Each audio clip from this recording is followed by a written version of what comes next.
Hello friends, welcome back. Today I'm going to help out a follower that has asked me a question.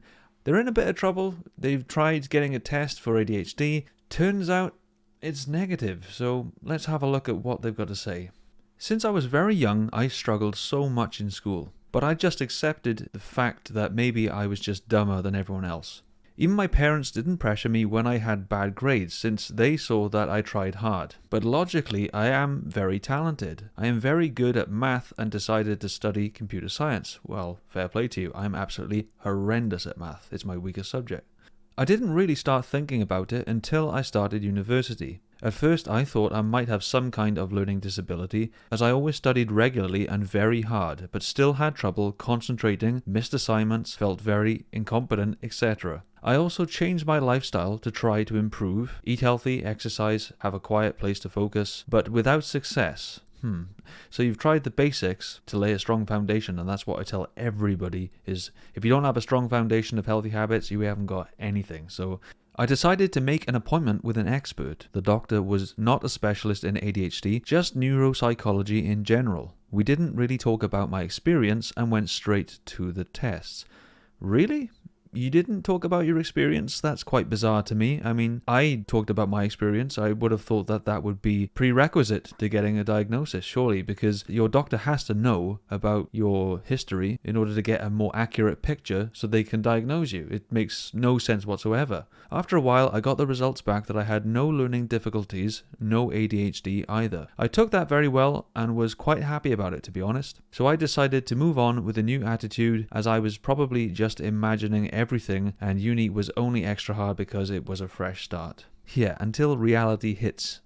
But the next semester was the worst time I've ever had in my life. It was like I was back at square one. Because it takes me so much longer to study, I studied day and night and had many all-nighters. I've been there and done that, my friend. It's not a nice way to live. I even had to drop 2 courses because I simply didn't have time to study for them, even though the content was quite understandable for me.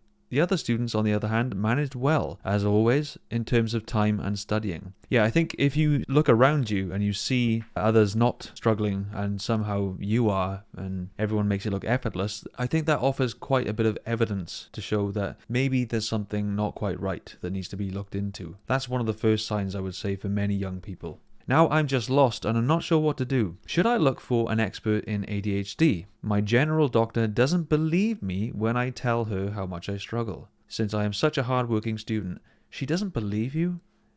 I mean, I've heard of people lying to doctors in order to get prescription medication. Maybe she's got some distrust in certain patients, I don't know. Maybe there's some bias with this doctor. Who knows? But that's just ridiculous. It's not very professional. I'm even thinking of dropping out of uni and to go back to work where I had the same problems.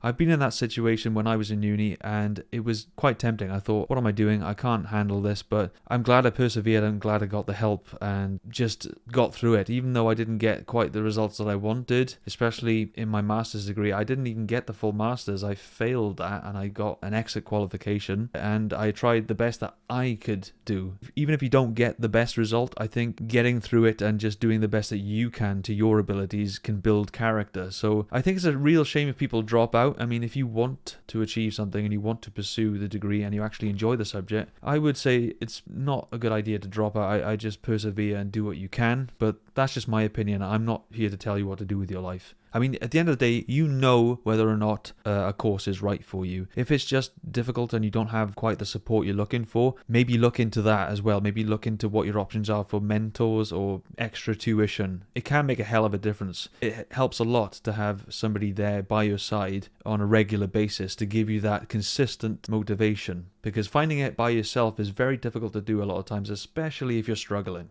I'm 22 years old and live in Switzerland. I worked for 4 years and started uni in 2021.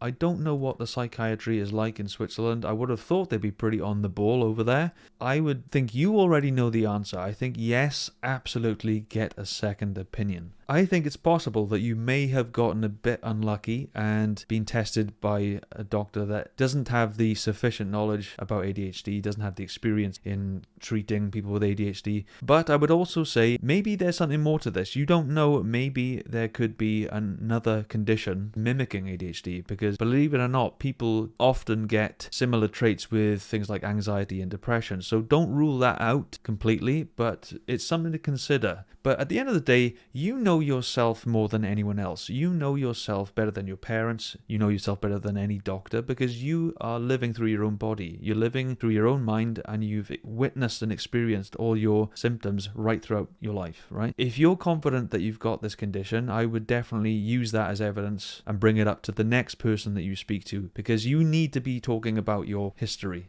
You can't just have a test like some bog standard run-of-the-mill diagnosis. You need to divulge the information, because it's crucial. It really does paint the picture of your mentality, your psychology, and your symptoms. So when I got tested, I had to go through a diagnostic list of questions, multiple choice stuff like, what symptoms you have, how long you've had them, and to what degree and severity they have affected your life. So I don't know what test she's done for you. Maybe you've got an inefficient, outdated test. But yeah, you will maybe look into somebody else with more up-to-date testing. Apart from anything else, I think you just need to persevere. It sounds like you're doing all right with your diet and your sleep and your exercise, so great, keep that up, because that will automatically put you at a psychological advantage. It'll give you that extra performance. Guys, thanks for watching. I'm guessing some of you out there are in a similar position to this person as well, so I thought it would be very important for me to address this situation. So until next time, remember, stay strong and stay focused. Done.